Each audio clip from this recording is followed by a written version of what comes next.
Okay, so let's get started with making our strawberry pretzel salad. So we're gonna start with the crust first. And for the crust, you're gonna need 2 cups of finely crushed pretzels. You'll need 3 tablespoons of granulated sugar and 3/4 of a cup of butter, which is equivalent to 1.5 sticks. And I'll be using unsalted butter that I'll be melting in the microwave. For the cream cheese filling, I'm going to combine 1 brick of cream cheese, so 8 ounces of cream cheese softened to room temperature, 1 cup of granulated sugar, and then we're also going to add the whipped topping that we made earlier, which is the full cup, of the heavy whipping cream and the 2 tablespoons of powdered sugar. And then for the strawberry topping, we're going to need 1 small packet of Jell-O, so 3 ounces of Jell-O, and then 2 cups of strawberries that are sliced. So let's get started. So we're gonna go ahead and start making the crust. So I've added my 2 cups of crushed pretzels to my mixing bowl. And so now we're just gonna add the 3 tablespoons of granulated sugar.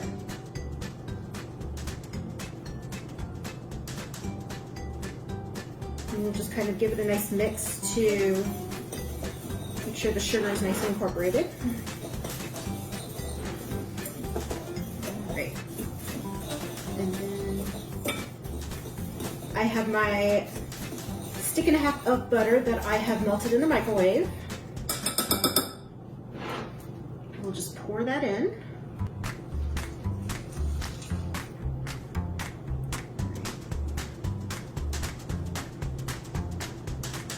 Now, since it's kind of a hot mixture right now, I'm just going to use my tablespoon to mix it all together.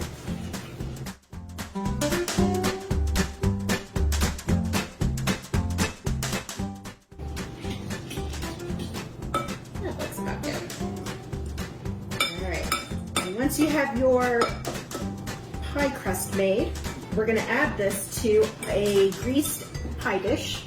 So I've already greased it with some butter.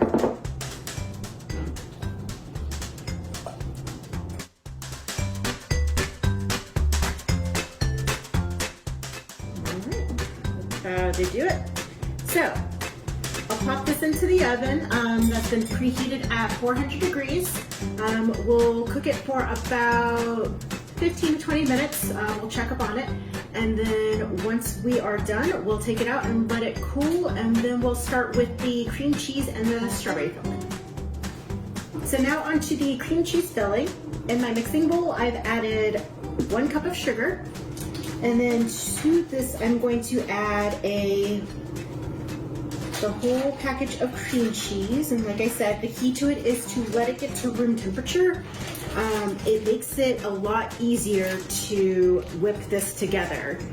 The first time I made this, I made the somewhat rookie mistake of just throwing the cream cheese from the fridge into the bowl, and it took a very long time to mix the sugar and cream cheese together.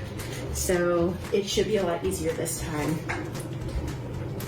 All right, and again, you can use a fork to mix this together or a whisk. I'm just gonna go a little easier, and I'm going to use my hand mixer to get the sugar and cream cheese mixed in.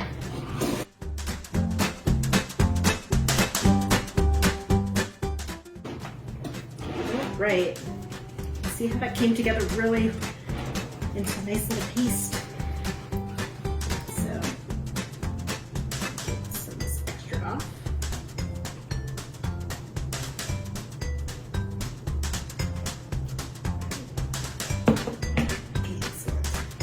And then to this bowl, we're going to fold in the whipped topping.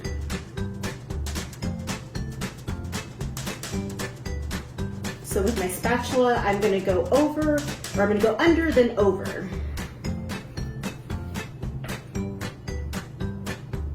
So under, over. And just kind of rotate my bowl as I do it to get the cream cheese and whipped topping mixed together.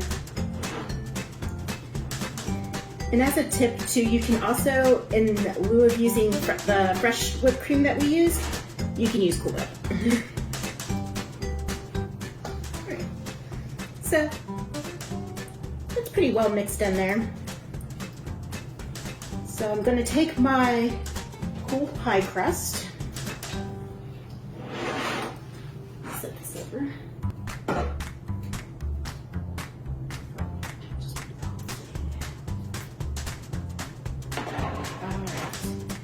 And I'm just gonna scoop this right into the pie dish.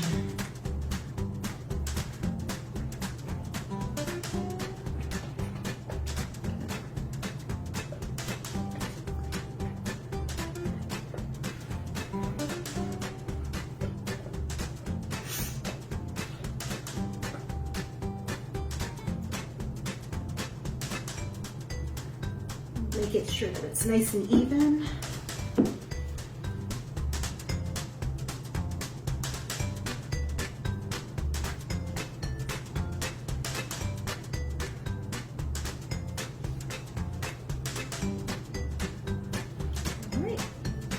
So I'm going to clean up my bowl here, and then we'll get started with the strawberry topping.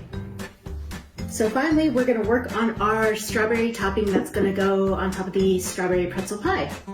So in my bowl, I've added the packet of Jell-O, and to the packet of gelatin, I'm going to add 1 cup of boiling water.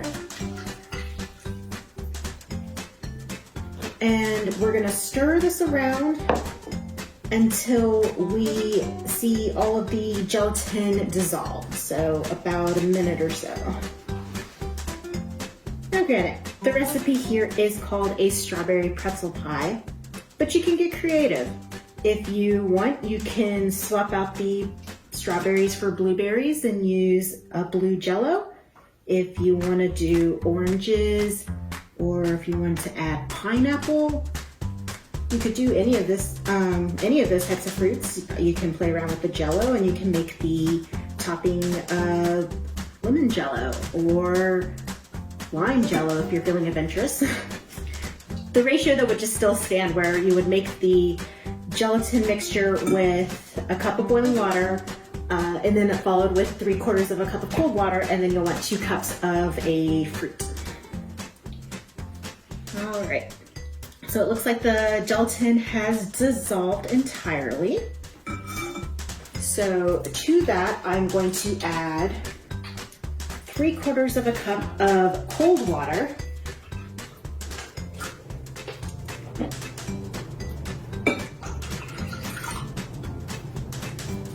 Give that a quick stir. And we can see that it's thickening a little bit.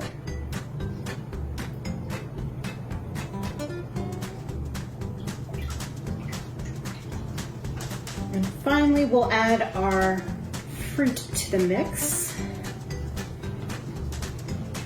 So 2 cups of sliced strawberries.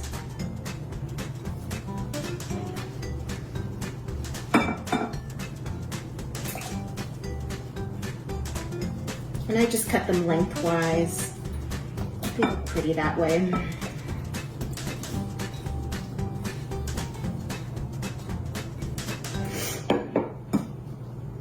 Mix this in together. All right, mix it. So, very similar to the Atlantic Beach pie, the key to this is going to be chilling. So we're gonna put this back into the fridge, and we're going to let it chill for about an hour. And then once it's chilled, then I can actually put this on top of the pretzel pie, and we'll have our finished product. Action. Okay, so it's been about an hour since we've had our strawberry gelatin mixture in the fridge, and we've also allowed our pie to cool a little bit. So you just take a spoon or a ladle and just kind of give it a stir. And you'll notice that the gelatin has thickened up, so this is good. It'll allow us to make it easier to scoop the mixture. So with my ladle, I'm just going to place my strawberries on top.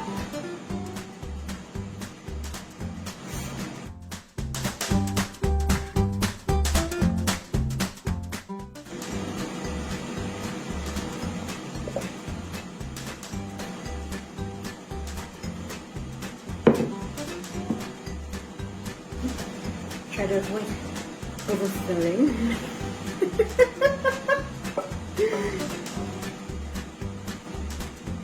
Yes, this might get a little messy, guys, but it's made with love, and that's all that matters. Okay, grab a towel.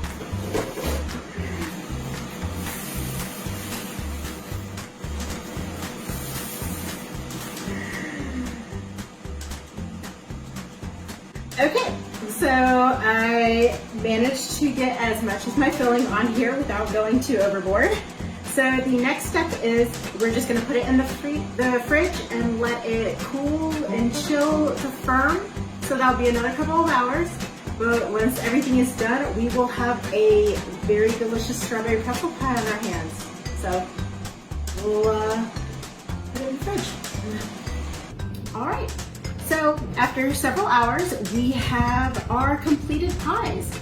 We made a delicious Atlantic Beach pie, and we made our strawberry pretzel pie, which has that delicious strawberry topping on top. And both these pies are equally delicious, as clearly evidenced by the cameraman and I already eating some of this pie. And they're both very good because they're sweet and salty, and they're deliciously cold, so this is a great thing to have during the hot summer day. So thank you so much for watching, and I hope that you're able to make these pies at home yourself. If you have any questions or comments, you can certainly leave them on our Facebook page. And we also encourage you to take part in our summer reading challenge. It's going from now until August, and it's for a community reading goal of 500,000 minutes. If you have any questions, you can certainly check out our website at nnpl.org. So thank you so much for watching. This is Jennifer saying have a good day.